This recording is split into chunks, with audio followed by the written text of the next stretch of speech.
On the second anniversary of the Iraq conflict, Panorama's John Ware examines what the Prime Minister didn't tell us before going to war.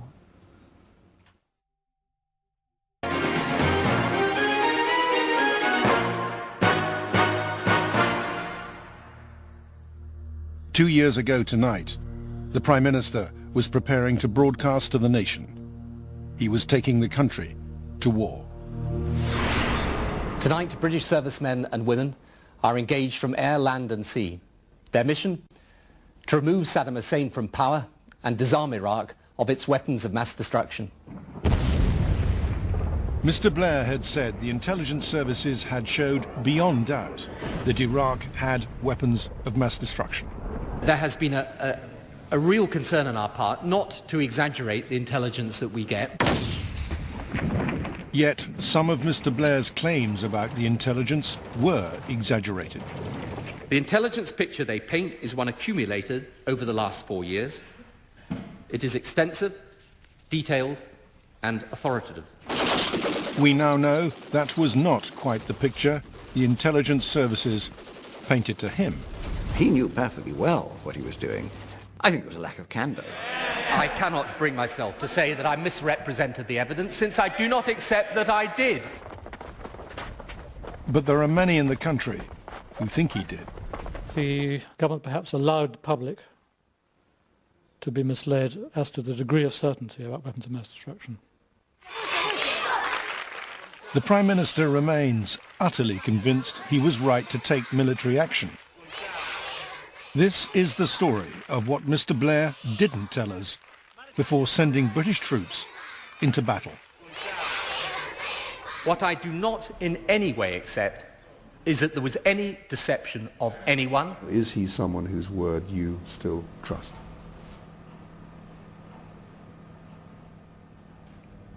I personally don't trust him, no. No, not on... This was such a fundamental, such an important, such a huge thing to send young men off to war.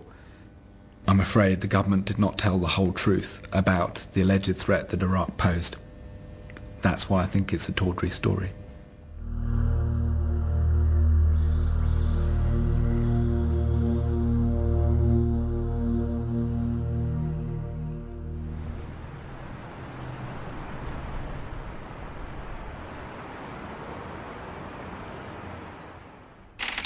On Friday the 8th of March 2002, a top-secret briefing paper on Iraq was sent to the Prime Minister.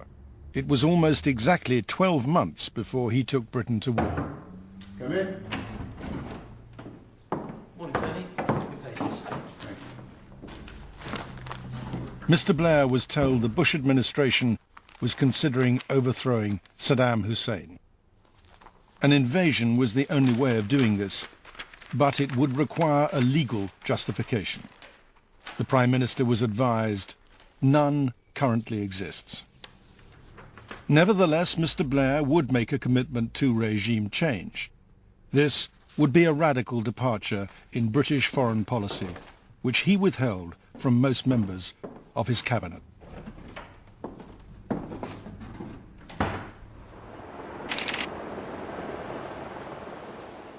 On Monday morning, the American Vice President Dick Cheney arrived at number 10.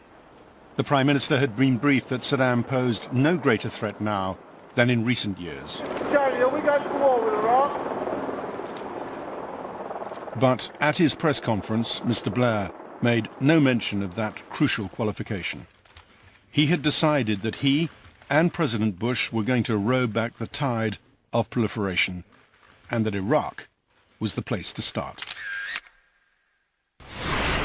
What evidence can you lay before the world that Saddam Hussein does have, or shortly will have, the capability to threaten not only his own people, but countries in Western Europe and indeed the United States itself? If I can answer first of all, that there is a threat from Saddam Hussein, and the weapons of mass destruction that he has acquired is not in doubt at all. Of course, Al-Qaeda would use chemical or biological or even nuclear weapons of mass destruction if they could.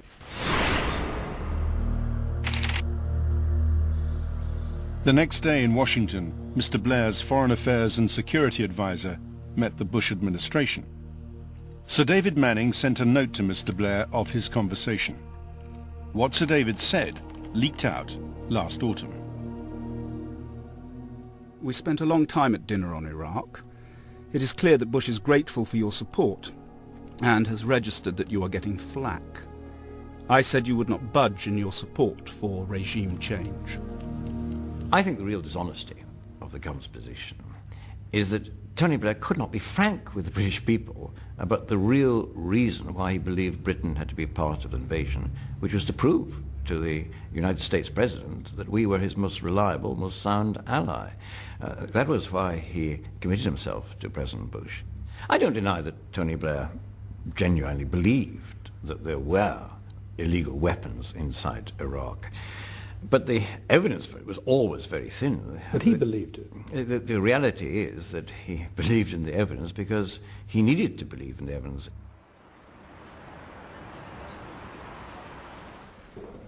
Mr. Blair was certainly warned the intelligence was thin by the government's key Joint Intelligence Committee.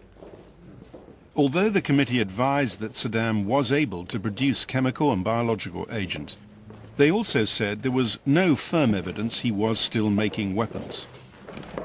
And Mr. Blair was told the available intelligence was sporadic and patchy.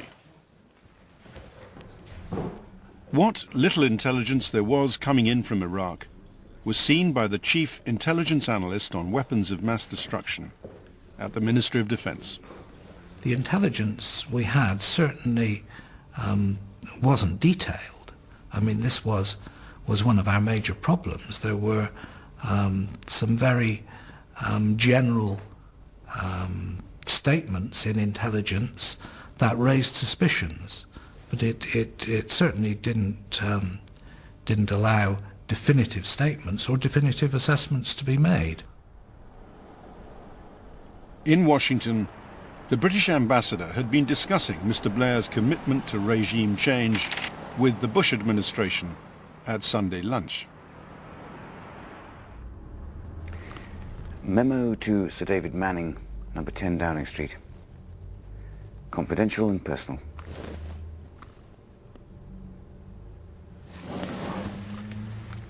Sir Christopher Mayer reported back to number 10 on this latest meeting. Point 2 on Iraq, I opened by sticking very closely to the script that you used with Conde Rice last week.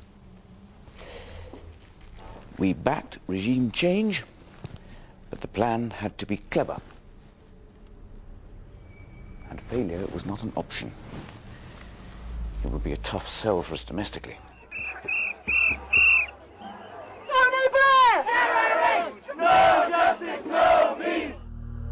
But number 10 already had a plan for this. Alistair Campbell, Downing Street's communications chief, told American reporters last week that a dossier of allegations compiled by Whitehall and the intelligence services would be presented publicly. The dossier would prove, sources in London said, that Saddam is manufacturing weapons of mass destruction. The Prime Minister is set to use the dossier of death to convince Britain to join the US in attacking Iraq. In Whitehall, officials liaising between the intelligence services and the media on sensitive issues heard there was disquiet at using such weak intelligence for public relations. In charge of the Defence Notice Committee was Rear Admiral Nick Wilkinson. The middle-ranking people had severe doubts, and that was apparent, to me and people like me. They knew that Saddam Hussein had weapons of mass destruction and an R&D capability. They were not sure what he'd done with it since the first Gulf War, so they thought he could have it, but they weren't sure.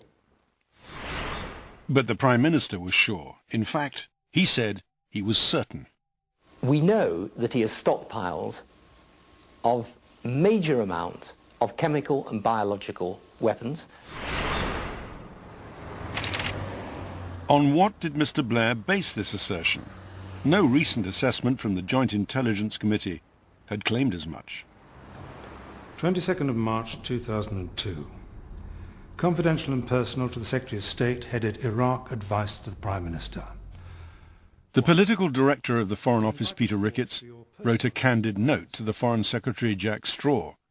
He advised that the Prime Minister and the President should get the threat in perspective. First, the threat.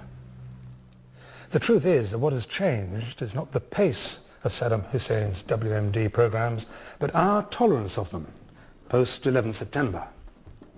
To persuade the public war might be necessary, Mr. Ricketts said the government would have to be more convincing. To get public and parliamentary support for military operations, we have to be convincing that the threat is so serious, stroke imminent, that it is worth sending our troops to die for.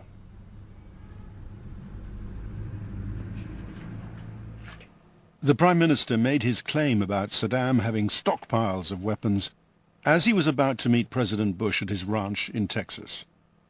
Number 10 seems to have had high hopes of Mr. Blair's influence over Mr. Bush. The word that is being used in number 10 quite remarkably, I think, is that Tony Blair regards himself as President Bush's strategist when it comes to Iraq. He is as keen, at least as keen, as President Bush to see the end of Saddam Hussein and wants him out. What they will be discussing is how to get there. The President wanted to know from his closest ally if he could expect coalition forces to help an invasion.